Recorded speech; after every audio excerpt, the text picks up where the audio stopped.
All right, how's it going, y'all? Welcome back to the Wallamoose Morning Show. Please give me better names in the comments. I don't like just naming it after myself. It's so lame. But this is your bi-weekly source for all things Pokemon news. Every Tuesday and Friday, you can find a video. And at the end of every episode, we'll have a featured deck list and then an after show where we put that deck list into application and see how it does against an opponent. If you're new here, be sure to subscribe. I'd love to have you along for the ride. But without further ado, let's get started. So I actually just went to the mail and I have some Pokemail. I do not remember what it was, so I figured I could open it on here. Oh, I just opened this and it's just in a penny sleeve. No top load or anything in the envelope. Yikes, look at this. Oh, this is my cards for my Yukimori collection. So I'm trying to collect every card of the artist Yukimori. She's the one who does like the clay cards. Let's see. We got the ball toy. A lot of these I really should have. They're just like common bulk, but for some reason, some of them elude me. We got the Tynamo, but let's see what's in the other one. They're all Yukimori. My problem is I'll go on TCG Player and just browse and then pick up like a $2 card every now and then it'll show up like 2 weeks later and I'll forget what I order. So it's kind of like a surprise, but we got the Neo Goldeen. This one, a vintage technically, very minty. I don't have very many minty vintage cards. They're all very played. Now, in the ways of Pokemon news, there's not really much going on. At the time of watching this, Ascended Heroes will have come out. Unfortunately, it's only the 3-pack blister, which I talked about on Tuesday. I don't know if future me will actually get out there and try to get those blisters. I may go to the card shop, but I don't know. I think it's going to be expensive. I think market on them is already like $40. That's pre-release, but I don't know. Ascended Heroes, I'm just kind of mentally past. But if y'all are getting out today to try to get some packs, good luck. You're going to need it. But I wanted to talk about the Pokemon Natural History Museum a little bit because that did start this week. Actually 2 days ago as the time of filming. So the London Natural History Museum, they're doing a Pokemon collaboration for the 30th anniversary. And this is where y'all saw the jumbo Pikachu card. I forgot the nickname for it, but essentially Pikachu in a museum. And of course that one is very, very sought after, even though it's a jumbo card. I think a lot of y'all posers out there were hating on my jumbo cards. And then of course this London jumbo card comes out and everyone needs the jumbo card. So a little bit dumb, but anyway, so this started Monday, the 26th, and this is not going to be a full exhibit. It's just going to be like a pop-up shop within the museum. And then it's going to have products themed. I believe the online shop is live where you can order stuff, but yeah, there's a queue. So at any given day, there's going to be a queue. Oh my gosh. Can y'all see that? Yeah. 115,000 people ahead of me just on a random Wednesday. That is insane.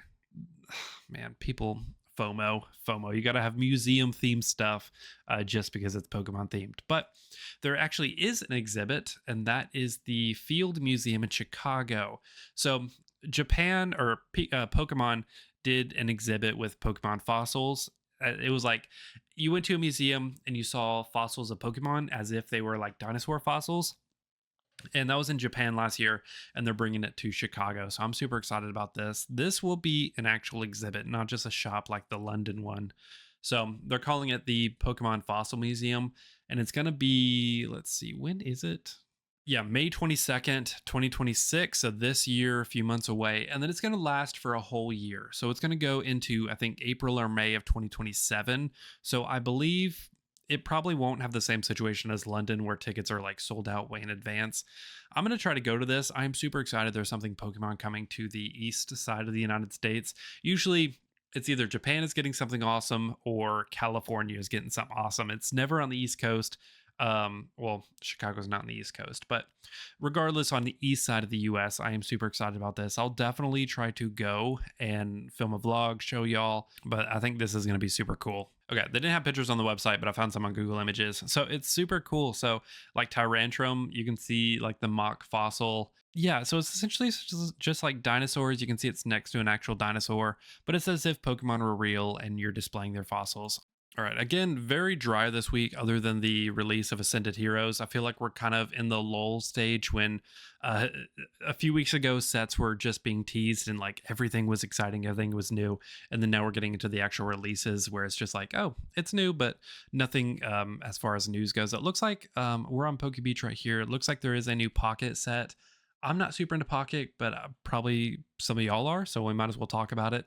It looks like a Fantastical Parade is a new set coming to Pocket. And with the integration of Mega Evolution Pokemon in Pocket, we are seeing the same power creep coming to Pocket that we saw in the TCG. Oh, this Swampert is super cool. Where cards are getting stronger, you see 230 HP, damage at 150. Is this 2 prizes? 3? Wait, 3 prizes. Wow. So correct me if I'm wrong, but I think Pocket, you only have 4 prizes. So a Mega Evolution is almost winning the game just from 1 knockout. Looks like Mega Gardevoir is coming to Pocket too. That's pretty cool. Fantasia Force for 110. Take 3 Psychic Energy. From your energy zone, attach it to 3. Oh, wow. Very cool. Ooh, that one's cool. Lugia is getting a card. Elemental Blast, discard a fire, water, and electric energy from this Pokemon. Man, that reminds me of like the old Aquapolis Lugia. I wonder if they're taking inspiration from like vintage gameplay where power is a bit lower. So like this one's 150 HP. What I'm really wanting them to do is make a Pokemon TCG set, kind of like they did with, this one's cool, the Cagnia. Oh, wow. Dude, some of the artwork in Pocket is top notch. It's amazing. Oh, this Pavilion, super cool. Wow. These look really good. Anyways, what I want them to do, is it a Buzzwole? That's weird doing an Ultra Beast in this. Before I look at any more cards, I'm not going to get sidetracked. I really wish, like they did with Pokemon Go, the TCG set, I wish they would do a Pokemon Pocket set in the Pokemon TCG where they bring some of these special arts into physical media. So, because I feel like some of these arts are really not getting the justification they deserve just being digital. We need like physical cards, like even this Oricorio, super cool. Oh, this Swampert is so cool. We need Pokemon Pocket. Oh, Aurorus, are you kidding me? We need Pokemon Pocket media in physical form. Ooh, Pokérado is not going to be happy about that. Tyrantrum got a Pocket card, but they did not get one in perfect order. That is crazy.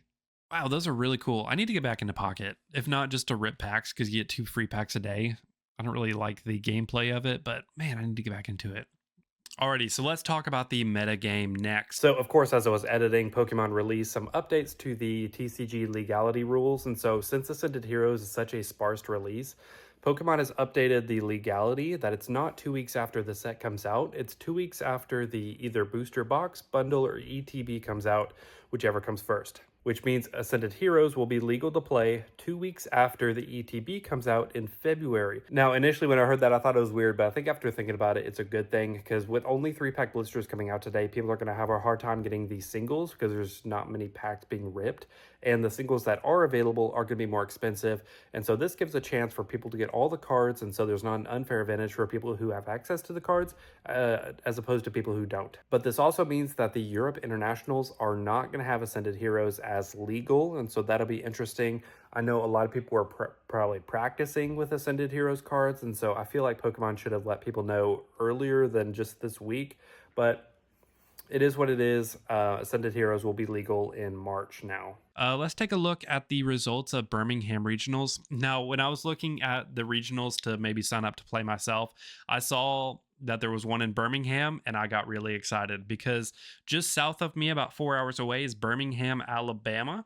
And obviously it would be Birmingham in the UK, but my initial thought was, yeah, I have a regionals close, but no, it is not Birmingham, Alabama. It is Birmingham, UK. So that's just my southern brain right there. So it looks like Ethan Wild is the crown champion of that from the UK, and he played, not surprisingly, Dragapult Dusknoir. Love that deck. That is actually going to be the featured deck of this video. We are going to run through his deck and in the after show and see how it does, but it looks pretty standard. So we got Ethan Wild in first place with Dragapult. Second place, surprisingly, is Flareon Noctowl, which you usually see in these kind of tournaments, but more so in like 15 to 25th place. Certainly not second place. And then the next 3 being Charizard, Mega Absol, Guardy. Guardy is actually not really prevalent in Birmingham like it was in Toronto. So interesting. We're seeing a lot of the same decks. Not a lot of Mega Pokemon used. Really, the only one is 6th place with Mega Absol. But let's take a look at Ethan Wild's list. and see if it has anything special that maybe helped him place first. So, Moltres. It looks pretty standard. You do have the Hawlucha with flying entry, which is unique. You don't see that in every Dragapult deck, but its ability is when you play this Pokemon from your hand onto your bench during your turn, you may choose 2 of your opponent's bench Pokemon, put 1 damage counter on each of them. It comes in handy. I've never personally played it, but when we put this in application in the after show, it'd be fun to see how Hawlucha does. And then we got Moltres, which we've seen in a lot of Mega Charizard decks, but interesting with Dragapult. What's its move? Fighting Wings. If your opponent's active Pokemon is a Pokemon EX, this attack does 90 more damage. So yeah, that's really surprising.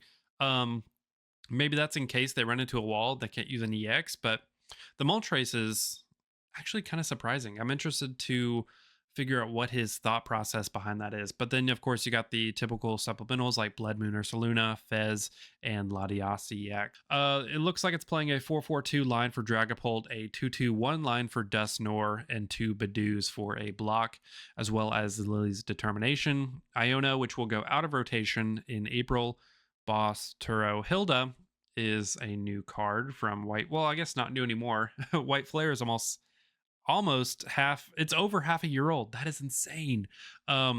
Search your deck for an evolution Pokemon and energy, reveal them, put them into your hand, then shuffle your deck. So that's cool. I don't use her very much, but she's definitely strong. Probably should. Ultra Ball, Night Stretcher, Counter Catcher, Nest Ball, Jamming Tower, which is Pokemon tools attached to each Pokemon, have no effect. And it looks like they're not playing any tools, so it'd be beneficial for this deck. They're not playing ATM Evo in this deck, which is interesting. You don't see that very often. They're playing 2 Psychic Energies, 2 Fire, 2 Luminous, and 1 Neo Upper Energy. Wow. Wait, what is this? As long as this card is attached to a Pokemon, it provides star or colorless energy. If this card is attached to a stage 2, it provides every type of energy, but provides only 2 energies at a time. Okay, so you can load up a Dragapult with the Neo Upper Energy. I have not used that personally, but that's interesting. It seems very streamlined, very aggressive, and I'm excited to play with it. But what do y'all think about this deck? What do y'all think about Dragapult? It's always been strong, but it's been a while since it actually took first. I feel like Gardevoir has been taken first on everything, so very interesting. I'm also so excited to see after rotation what decks actually become popular, because I am tired of seeing the same things over and over. But you can check out that deck list in the description below, and then in the after show, we're going to put it in application and see how it does. But that's all for this episode. I appreciate you for watching, and if you stuck around this long, I really appreciate you for those watch hours. If you haven't already, hit the subscribe and thumbs up button, do all that fun stuff, and comment below what you think I should call this. I need a better name. I need something, so any suggestion would be super helpful, as well as suggestions for what you would like to see in future episodes. And if you're into the TCG, stick around for the after show. I'll have the link in the description and at the end of this video for running through the Dragapult deck that won regionals. We'll see how it does. But until then, I'll see you on Tuesday.